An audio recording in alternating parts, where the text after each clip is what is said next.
The kitchen smelled of coffee and burnt toast, a typical Sunday morning in my small Denver bungalow. I, Linda Harris, 60, was rinsing dishes when my son, Ryan, walked in. His smile too wide, too practiced. "Mom, I have a surprise for you," he said, sliding a thick envelope across the counter. I'd raised Ryan alone, working double shifts as a nurse to pay for his soccer camps and college. Now 32, he ran a consulting firm. I barely understood. I opened the envelope, expecting a card or maybe a photo from his new life in Boulder. Instead, I found loan documents, $900,000, my name as co-signer. My heart stopped. "Ryan, what is this?" I asked, voice shaking. He shrugged casual.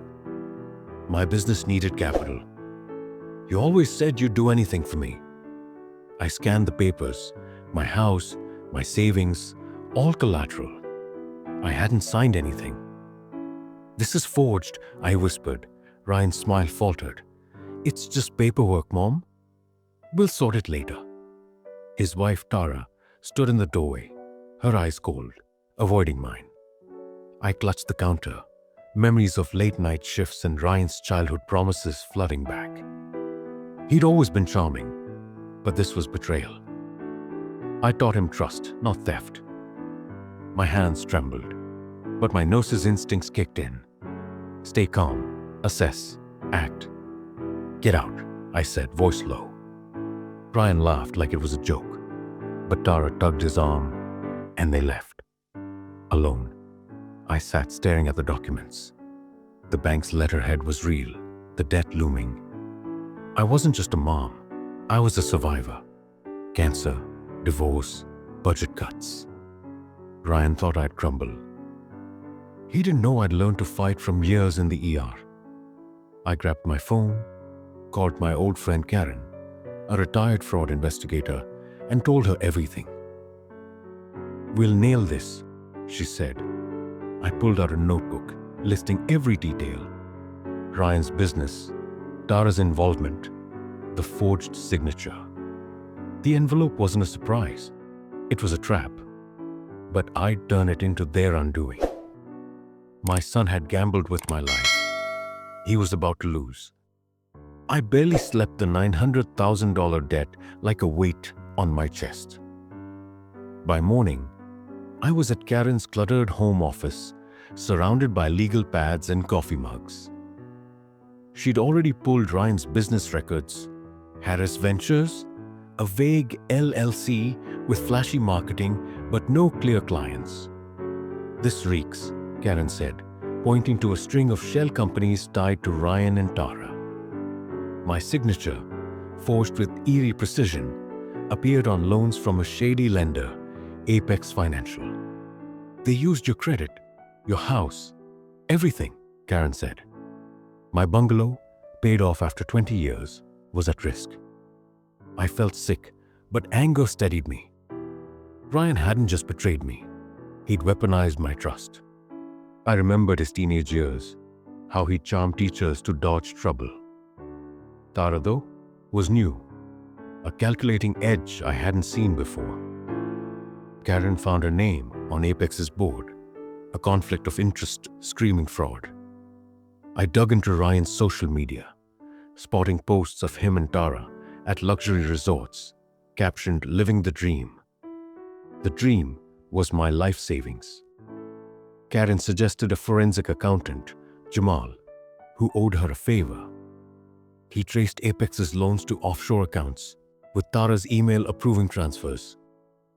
"This is prosecutable," Jamal said, "but we need more." I recalled Ryan's old laptop, left in my garage after he moved out. Late that night, I cracked it open, guessing his password, his childhood dog's name. It worked. Emails showed him and Tara planning to leverage Mom's assets for a real estate flip. They'd assumed I'd never check, too simple to fight back. My nursing shifts taught me to spot lies, patients hiding symptoms, doctors dodging blame. Ryan was no different.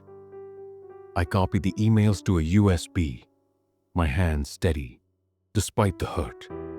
Karen connected me with a lawyer, Susan, who specialized in elder financial abuse. "This is textbook," Susan said, reviewing the files. "We'll freeze the loans and file charges." I nodded, but my heart ached. Ryan was my son, my only family.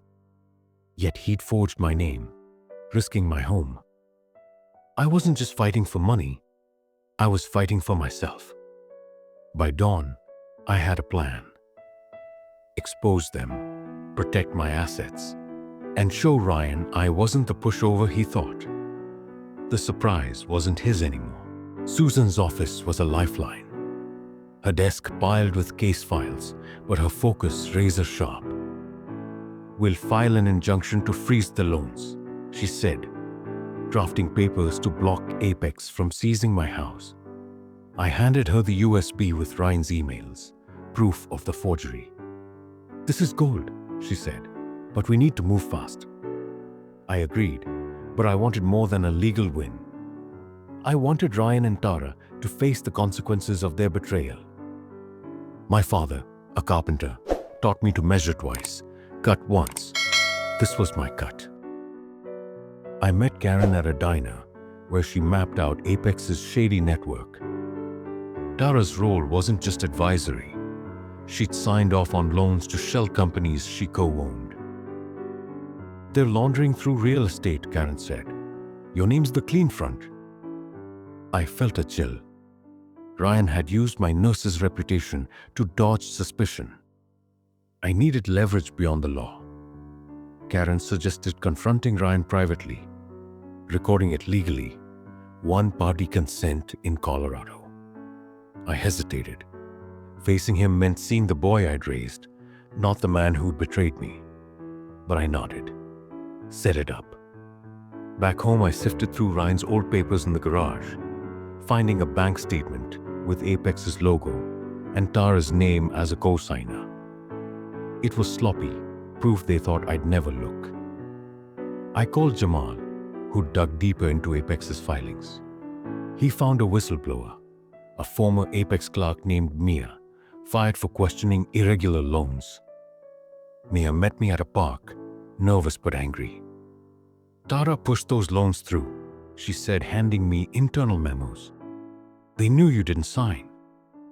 I recorded her too, her voice shaking but clear. My plan took shape. Confront Ryan, get his confession, then hit Apex with everything. I invited Ryan and Tara over, claiming I wanted to discuss the surprise. They arrived, all smiles, thinking I'd cave. I wore a small recorder, hidden in a scarf pin. "Why my name?" I asked, voice calm. Ryan shrugged. "It's just business, Mom." Tara smirked.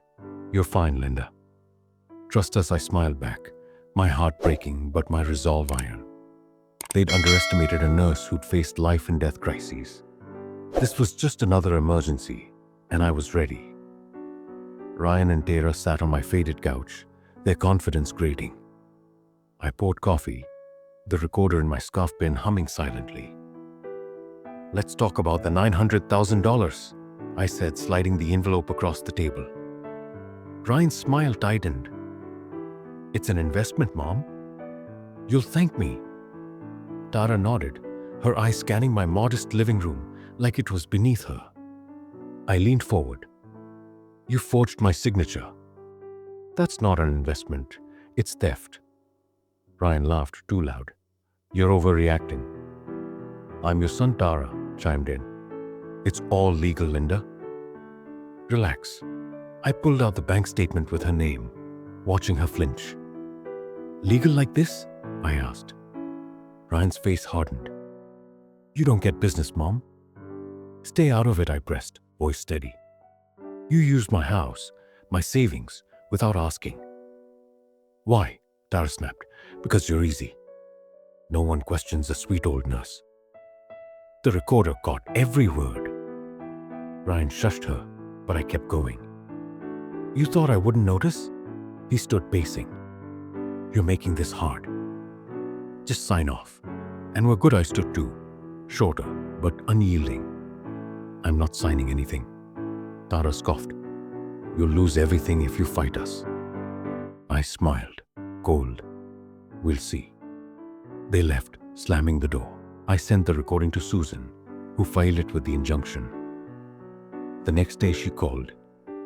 Apex's loans were frozen, and the DEA was reviewing fraud charges. Karen's whistleblower, Mia, had gone public. Her memos leaked to a local news blog. The story spread. Son forges mom's name for $900,000 debt. Ryan called, panicking. Mom, call this off. I hung up. Susan suggested a public move. A press conference with Mia, exposing Apex's scam. I agreed. But first, I met Nathan's old mentor, Coach Dave, who ran a community center. Ryan's always been slippery, he said, offering to rally locals for support. The conference was set outside my bungalow, cameras rolling. I spoke, voice clear. My son betrayed me, but I'm fighting back. Mia detailed Apex's fraud, holding up the memos. The crowd, neighbors, nurses, friends, cheered. Ryan and Tara's empire was cracking, and I'd lit the fuse. The press conference hit like a storm. By evening, the story was on Denver's Channel 7. Nurse fights son's $900,000 fraud. Apex's offices were raided, Tara's name plastered across headlines. Ryan called again, voice breaking. Mom, I'm sorry. Let's fix this, I didn't answer. The DA charged him and Tara with forgery and fraud, backed by my recording, Mia's memos, and Jamal's financial traces. My house was safe. The injunction held. I sat at my kitchen table, the envelope now just paper, not a threat. Coach Dave stopped by, bringing neighbors with casseroles and support. You're one of us, he said. I nodded, throat tight. I'd raised Ryan to be better, but he'd chosen greed. Susan called. Apex was bankrupt, its assets seized. Tara faced jail time. Ryan might too. I didn't celebrate. My heart ached for the boy who'd once drawn me Mother's Day cards, but I wasn't that mom anymore. I was Linda Harris, who'd faced down cancer, and now her own son's betrayal. The community center hosted a fundraiser for my legal fees, packed with nurses, patients, even students I'd tutored. I spoke briefly, thanking them. You don't have to be rich to fight, I said. Just stubborn. They laughed, but I meant it. Karen and I started a local group, Nurses Against Fraud, teaching seniors to spot scams. I found purpose there. My ER grit now saving others. Months later, Ryan showed up, gaunt, no longer cocky. I messed up, Mom, he said on my porch. I didn't let him in. You did, I said. Fix yourself, not me. He left, head low.